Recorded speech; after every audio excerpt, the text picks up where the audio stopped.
We are here today to celebrate the winners of the second annual Development Impact Awards, Real Humanitarian, Tearfund, and UNICEF Canada. These awards recognize and honor projects that align with at least one of the six core action areas of the Feminist International Assistance Policy, or FIAP. These the action areas that have brought about a meaningful change in communities. All three award-winning projects are working in the area of gender equality and empowerment of women and girls. On February 4th, at a special event at the Manitoba Legislative Assembly, Real Humanitarian, UNICEF Canada, and Tearfund received their awards in front of their peers, elected officials, and the public. It was a great day to celebrate all of the award winners there. And so, let's dive in. Let's start the conversation. Now we're going to move into a presentation from Tearfund Canada, Trisha Okenge, the CEO of Tearfund Canada, and Josephine Munywoki, Executive Director of Fadhili Trust, sharing about their work together in Kenya. Yeah, thank you so much. It really is an honor to be here presenting our project. I say our project, actually Fadhili Trust is implementing the project in Kenya. One of the things that I would like to highlight about Tearfund Canada is that we work exclusively through local partners in our countries of operation. And that's done very intentionally in order to build sustainability and leadership. We talk about a localization agenda, and Tearfund Canada has been operating within a localization framework for well over 35 years now. I will hand it over to Josephine, who has she's prepared a video that will share much more about this specific project. Thank you. Fadhili Trust was founded in 2001, and we exist to build the capacity of rural communities for sustainable development. Currently, we are working in the area of women empowerment, where we are implementing a project called Village Savings and Loans Associations. We are also involved with church work in the area of transformation, and we have a program called Church and Community Transformation. We are also involved in climate change activities under the project that we call Nature Plus. We are also currently implementing activities under food security. The area where we work is challenged in matters food security. It is an area where the community practices rain-fed agriculture, and the fact that it does not rain as expected, sometimes they go for 4 years even without enough rain. It has become necessary then to think of alternative ways of getting livelihood other than just rain-fed agriculture. As a result, programs like the Women Empowerment Program have come in handy, because then they are taught about alternative livelihood sources, including starting of businesses, even having activities like beekeeping, like poultry farming, and many others. We are also involved in the area of education support for children from challenged backgrounds, and to date, we have seen over 150 children go through education. The Women Empowerment Project, which we are implementing in partnership with Tearfund Canada under support from MCIC, has reached over 46,000 women.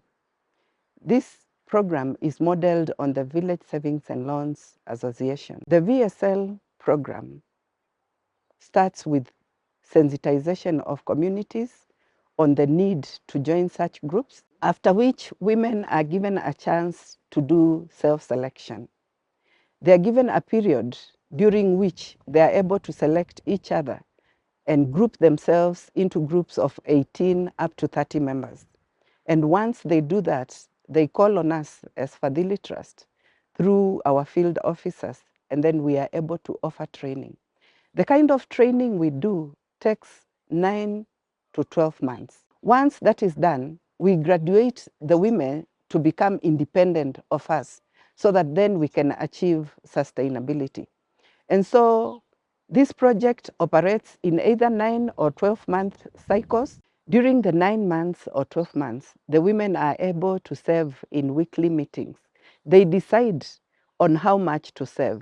And many times they are informed by the economic level of the lowest person amongst them.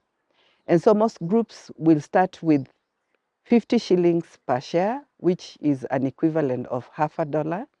And they can pay as much, they can buy as much as 5 shares per meeting. None of them is allowed to buy beyond 5 shares. And so that goes on for 1 month. Then after 1 month, they are at a position now to start issuing loans. I must mention that at the beginning of these cycles, at the beginning of the trainings, they are trained on how to make a constitution, which then guides their activities throughout the 9-month or 12-month cycle. And everybody, none of them, even the leadership of that group, none of them is beyond the Constitution. The Constitution is what directs their activities. And even at the beginning of the cycle, they are able to choose their leaders. Usually there are 5 leaders. There is the chair lady, the record keeper or secretary if you want. Then there is the treasurer or the box keeper. And there are money counters who then are able to count money as the activities or as the savings are going on. Amongst them, they also choose 3 independent key keepers who then, during the beginning of every meeting, open the box. The box in a savings group is not necessarily a bank.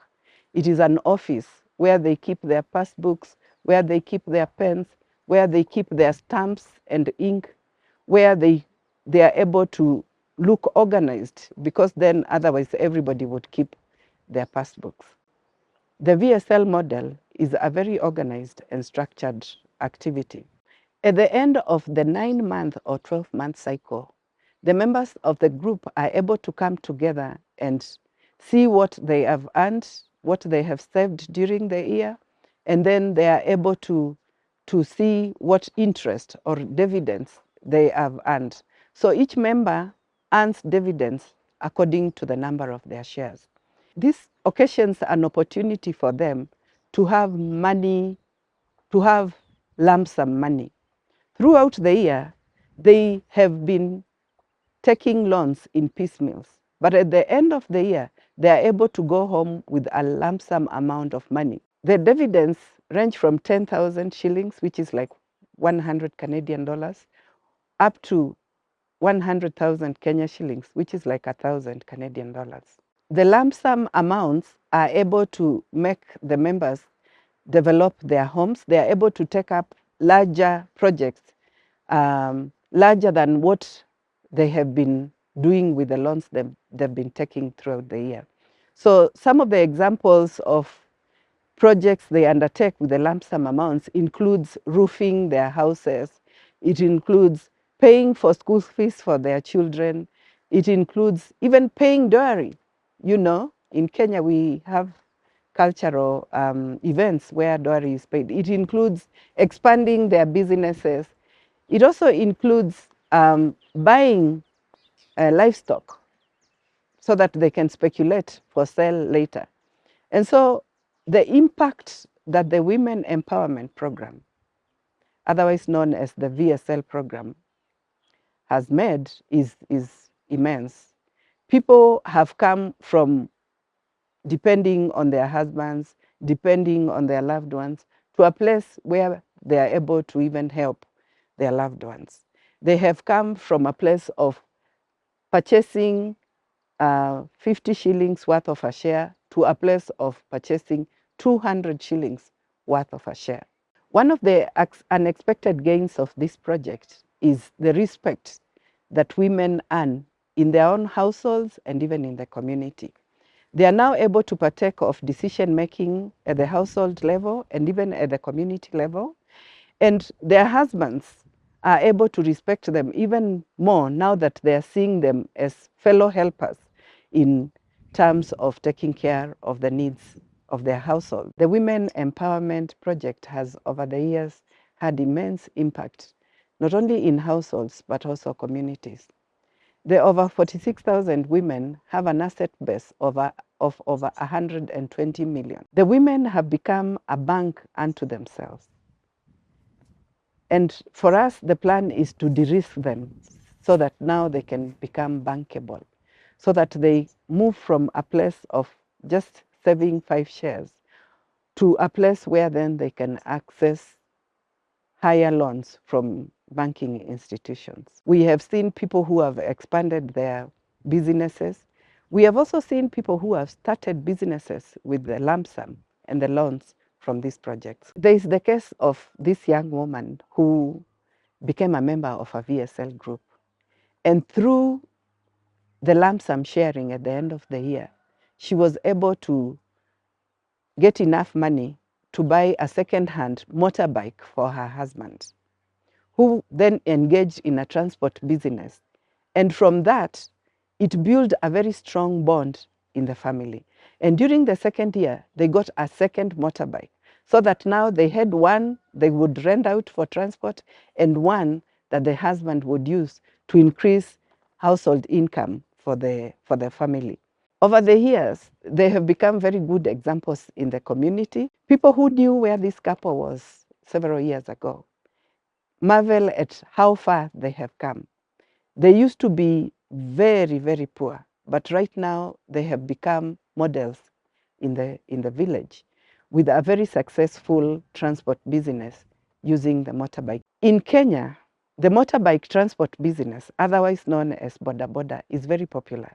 And so it is one of the ways people can better their economic situations. And so this couple has become a role model in their village as a result of being part of a village savings and loans association. I would like to say this. The village savings and loans associations attract women more than men. But when men see success in other men through these groups, then it attracts men to these groups. Over the years, for very long, for more than 10 years, we only had 10% membership for men. But currently we are at 34% membership from men, meaning that it is beginning to attract the men folk in our communities where we are working. And for us, that is success, because to convince men to join such groups is an uphill task. But the fact that the women have become successful enough to attract the attention of men, that for us is a good story. It is a good story. And at least we are able to get a breakthrough to men now, not only with VSL activities, but also with our other projects, like the agricultural projects and the rest. In 2018, we did an impact assessment to see what happened to the groups that we started way back in 2010. And over 89% of those groups were still in existence. And they had replicated, they had multiplied, they had influenced other members of the community to form their groups. The Women Empowerment Project is one of the most sustainable activities we have ever implemented. It has changed the lives of women. It has made them more confident. It has strengthened them as pillars in the community. The impact we are having in the landscape that we are working could not have been possible without the partnership of Tearfund Canada and the support from MCIC. There's so much we have been able to do, and there's so much we can do even in coming years. There are many, many areas that we have not reached, even in the county that we are working. And so we envisage not only to have 46,000 women, but beyond that. The need is still great. And with their support, we can reach much more women in the landscape where we are working. Thank you so much. It's really incredible to hear the stories of your community work in Kenya. And I want to thank you for sharing today. These 3 projects that won the award this year, although they're in different countries, they're all focused on empowering women and girls and on gender equality. I'm wondering if you could share one lesson learned that others could learn from, or any best practices. I wonder now if we could go to Tearfund. Today we have with us Trisha Okenge from Tearfund Canada and Josephine Munywoki from Fadhili Trust in Kenya. So I'll throw it to you two. So over to Josephine now to share a little bit about lessons learned from our project. Greetings to all of you from Fadhili Trust in Kenya. The Women Empowerment Project that we have uses the Village Savings and Loans model. To date, we have reached over 46,000 women, and some of the lessons we have learned include what we call self-selection. When you allow the women to self-select and form groups on their own without interference, then they are likely to own the group. They are likely to even last longer than if you point out who should belong where. A second lesson we have also learned is ensuring that the groups are autonomous through registering them with the local government offices, so that they are not associated with Fadhili per se. They know we do not own them from the get-go. So that way we are assured that they'll outlast us. They'll last longer than our presence in that community.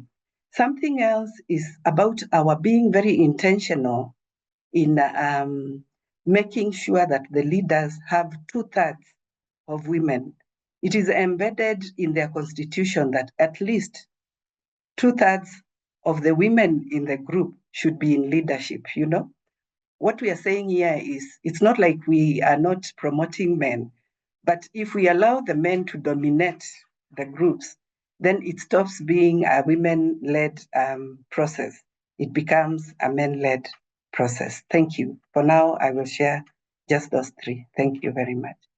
Thanks so much, Josephine. That's some interesting ideas about self-selection and autonomy for the women participating in the programs, and also some structural insights, right? If you set it up with a constitutional requirement to have women, you'll have women. So I think that's a great point.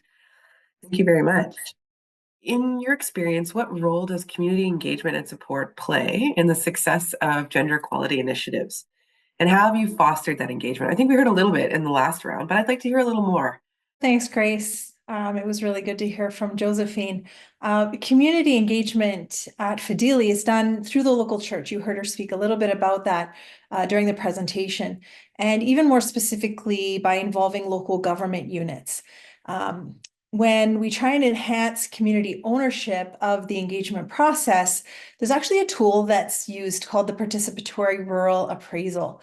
And this promotes the involvement of both men and women across all slices of the community. This is done so that we can ensure that inclusivity is always considered.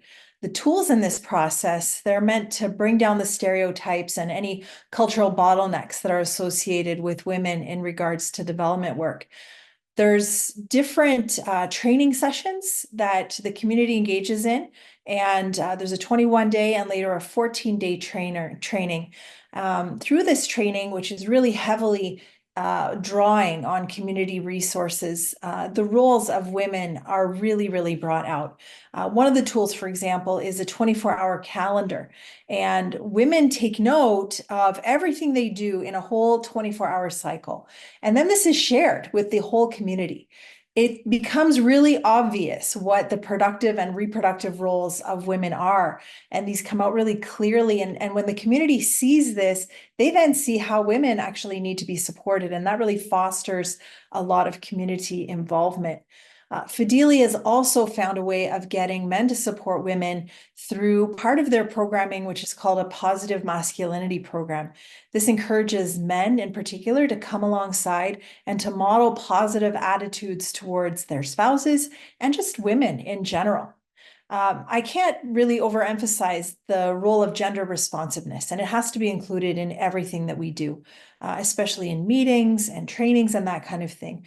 We always have to ask ourselves, what time do we arrange these things so the women are not taken away from their already really heavy household duties, and so that it doesn't represent, additional burden to them. So there's a lot of consultation that's involved in order to establish some of the routines.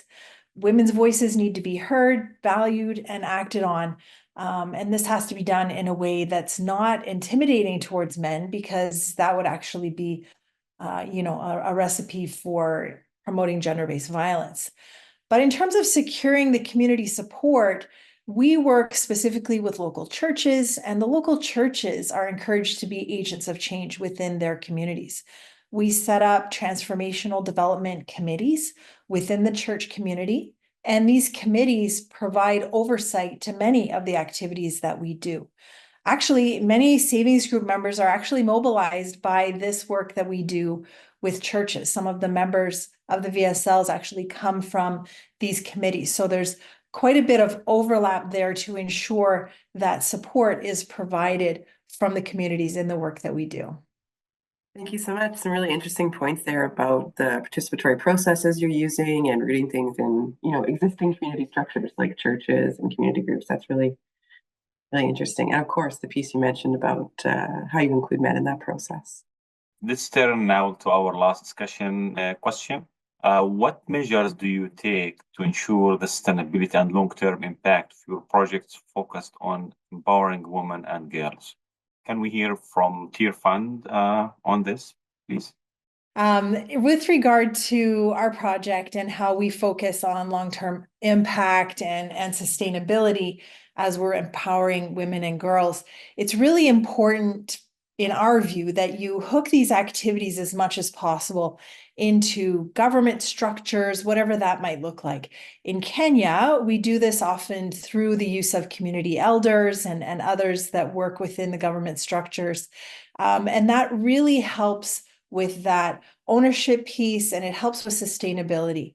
As I mentioned earlier, Tearfund only works through local organizations. And so that localization agenda is very front and center in our programming.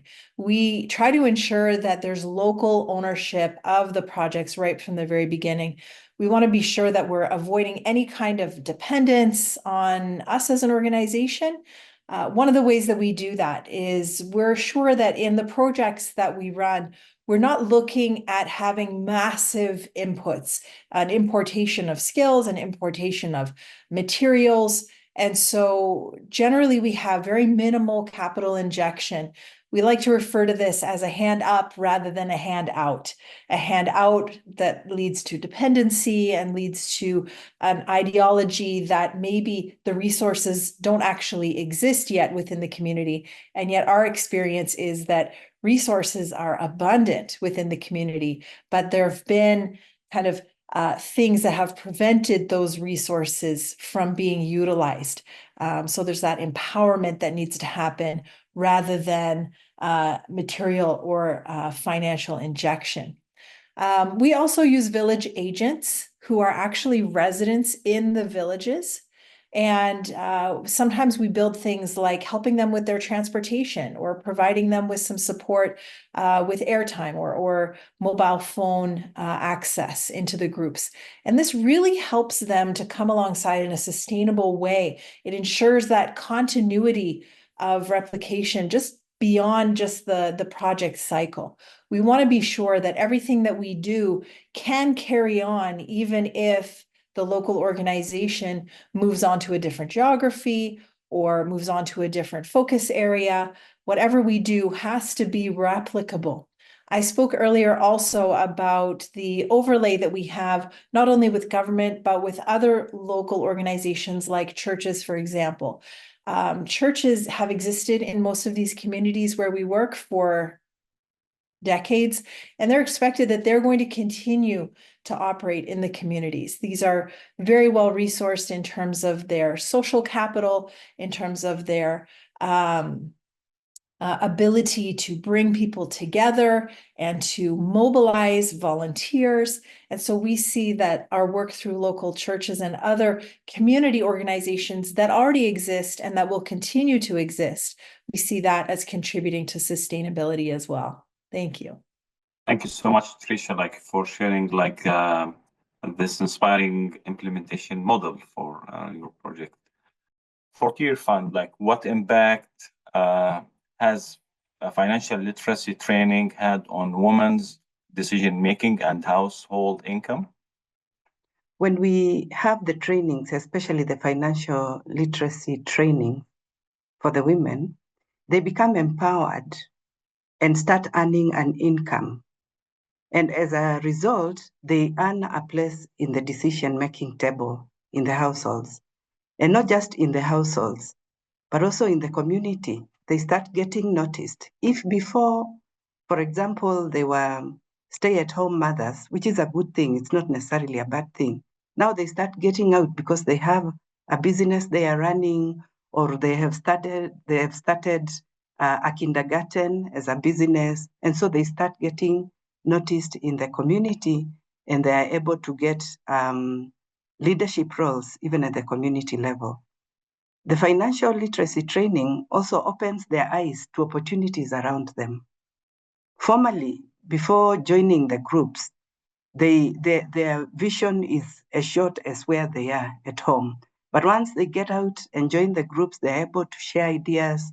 And so their eyes are opened to opportunities around them. And the men also, in their lives, get to understand that their spouses have a source of income. And as a result, they become a partner, a useful partner, even at the household level.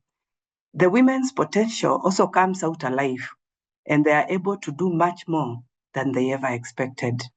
And this brings even the question of them knowing how to prioritize in the family and prioritizing for the children, for food, for, other operating expenses in the family. And they no longer beg for household basics. And that's an empowering thing. Not always depending on your spouse for salt, for even a matchbox. It is very, very empowering for a woman. And so this and much more. And even men notice that often they want to come in to support now that they see they have a partner who understands their financial issues. Gender-based violence in rural communities is very common. And sometimes it is associated with earnings, with income, who brings, income in the household. And so through our program, the women become independent, sort of, and in the process, even gender-based violence is lowered because now their usefulness is noticed by their spouses.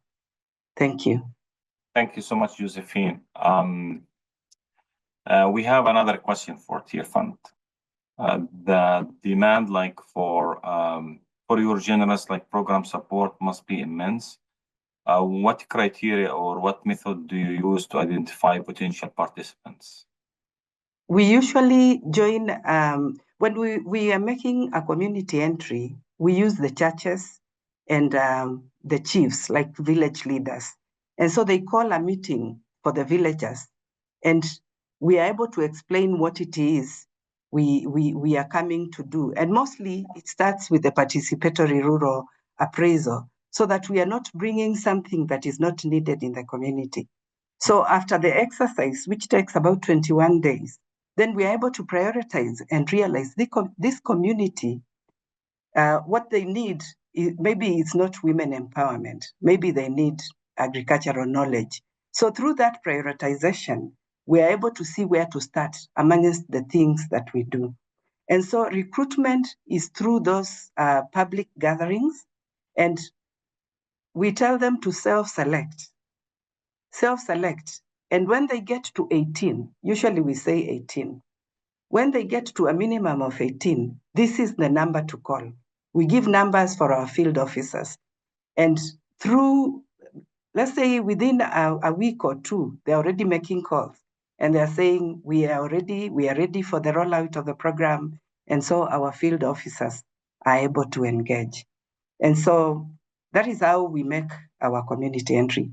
First and foremost, through PRA, that is participatory rural appraisal, so that we know exactly where to enter.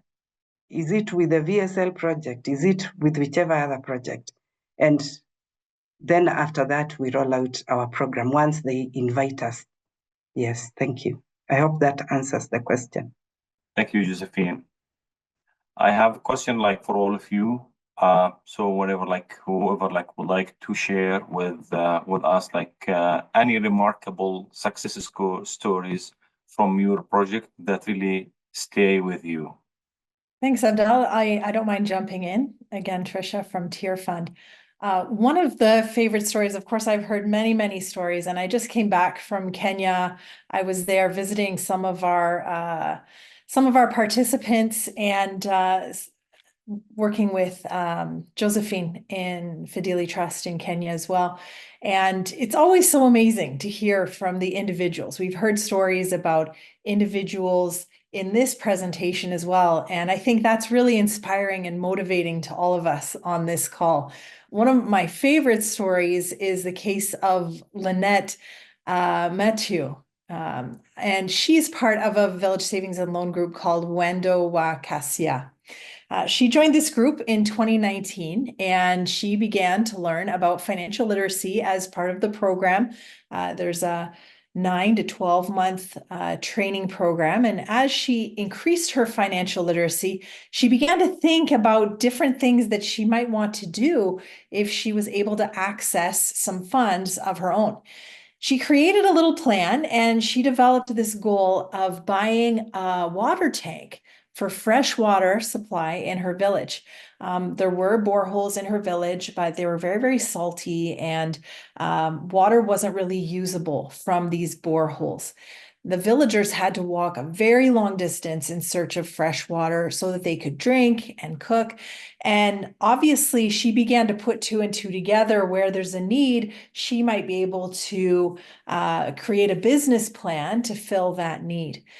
Well, thanks to the VSL group supported by this Women's Empowerment Project, she was able to take a loan, and with the payout at the end of her first cycle, she got enough money to buy a 5,000 liter water tank. It cost her just over $350, so it was quite an investment. But she would buy water from a water truck that came around, and that would cost her about $27. But then she would sell a jerry can. So a jerry can is a 20-liter plastic container, and she was able to sell that at about 20 cents Canadian per jerry can. So this was almost 100% profit for her. And so over time, she was able to grow and grow and grow. And again, through investing in her Village Savings and Loan Association group and benefiting from the interest at the payout, she was able not only to use this income that was able to provide water for her own family and household needs, but she expanded this even to include the water for use in her own kitchen garden. And this kitchen garden supplied her household with a variety of vegetables. And we know that dietary diversity is really key on so many different indicators. But she was able to have enough vegetables, not only for her household, but also selling the surplus in the village market. So you're kind of getting a picture for how this is growing and growing and growing. So at the beginning, she would just be able to get about 2 trucks per week, but the demand was huge. And as people got this high quality water, they wanted more and more. And the amount that she had through the initial water tank that she purchased wasn't enough. So using again the money that she had through the Village Savings and Loan Association, she bought a second 3,000 liter tank to increase her supply. And you can imagine that just in 2019, she was kind of nervously starting on this project. And now she's a renowned water and vegetable supplier in her whole village. And just to think, like, had she not joined this Women's Empowerment Village Savings and Loan Association group, she may never have found this opportunity to grow into this really serious businesswoman like she has. That's one of my favorite stories. Great. Thank you so much, Trisha. Very inspiring. So thank you everyone for joining us for these incredible stories of change that are happening around the world, making lives better for women and children. Thank you so much.